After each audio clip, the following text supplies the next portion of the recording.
Assalamualaikum warahmatullahi wabarakatuh. Perkenalkan, nama saya Tresya Dewi Anjani. Pada PPT kali ini, saya akan membahas mengenai materi elektrogravimetri dari mata kuliah Teknologi Analisis Fisika dan Elektrokimia.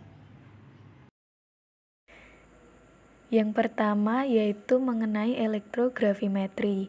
Elektrogravimetri adalah suatu metode analisis kuantitatif berdasarkan pengendapan logam tersebut pada elektroda dengan bantuan arus listrik dan dapat digunakan untuk menentukan kadar suatu logam tertentu dalam larutannya. Kemudian yang selanjutnya terdapat prinsip dasar elektrogravimetri.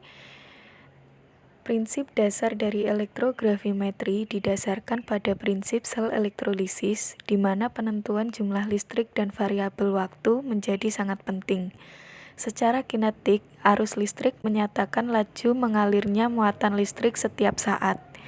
Apabila arus listrik mengalir ke dalam suatu sel elektrokimia, keseluruhan potensialnya dapat dipengaruhi oleh 3 fenomena lain yang timbul, yaitu dengan adanya potensial ohmik, polarisasi konsentrasi, dan polarisasi kinetik. Kemudian, terdapat beberapa hukum yang mendasari tentang analisis sistem elektrogravimetri. Yang pertama yaitu hukum Faraday.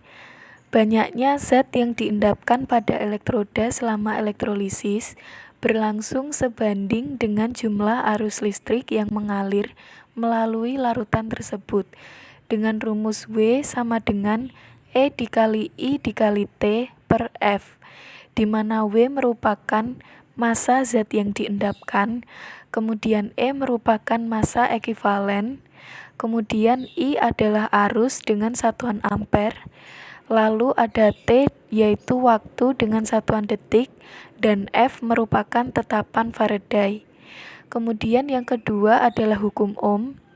Kuat arus yang mengalir melalui suatu penghantar berbanding terbalik dengan tahanan dan berbanding lurus dengan tegangan, dengan rumus I sama dengan V per R, di mana I merupakan arus dengan satuan ampere, kemudian ada V yaitu tegangan dengan satuan volt, dan R merupakan tahanan dengan satuan ohm. Kemudian yang selanjutnya terdapat syarat-syarat yang harus dipenuhi untuk analisa secara elektrogravimetri, yaitu yang pertama, ion logam dengan elektrolisa akan mengendap pada katoda. Kemudian yang kedua, efisiensi elektrolisa tidak perlu 100%, tetapi efisiensi pengendapan harus 100%. Kemudian yang ketiga, bila sampel terdiri dari campuran logam-logam, maka untuk mengambil salah satu logamnya, cukup dengan mengatur potensial elektrolisa yang sesuai untuk logam yang diinginkan. Istilah-istilah yang digunakan pada analisis gravimetri, yang pertama yaitu sel volta atau galvani.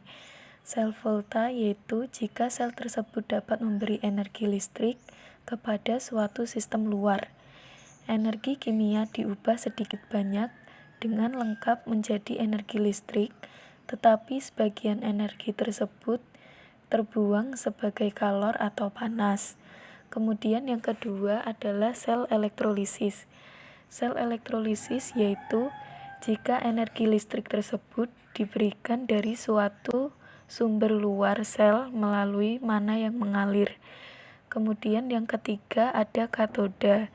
Katoda adalah terminal positif dari sebuah sel galvani, karena sel demikian menerima elektron-elektron pada terminal. Katoda merupakan elektroda pada mana reduksi terjadi. Kemudian yang keempat ada anoda. Anoda adalah terminal positif dari suatu sel elektrolisis atau terminal negatif dari sel suatu sel volta. Anoda merupakan elektroda di mana oksidasi terjadi. Pada analisis elektrografimetri ini digunakan beberapa peralatan. Prinsip kerja alat elektrografimetri yaitu yang pertama dari voltase dari sumber arus baterai yang diperlukan untuk elektroda diukur dengan voltmeter dengan bantuan tahanan geser. Kemudian yang kedua yaitu alat katoda berupa gulungan kawat platina, sedangkan anoda berupa kawat platina berbentuk spiral. Kemudian yang ketiga ada anoda diletakkan tepat di tengah-tengah gulungan platina katoda untuk memperoleh medan-medan listrik yang merata dan menghasilkan endapan logam yang seragam. Yang selanjutnya terdapat aplikasi dari elektrografimetri. Metode analisis elektrografimetri ini telah banyak dimanfaatkan dalam kehidupan sehari-hari, terutama dalam industri logam. Teknik ini sangat baik untuk menentukan logam-logam seperti perak atau tembaga, di mana unsur-unsur lain kurang mudah direduksi dibandingkan H+.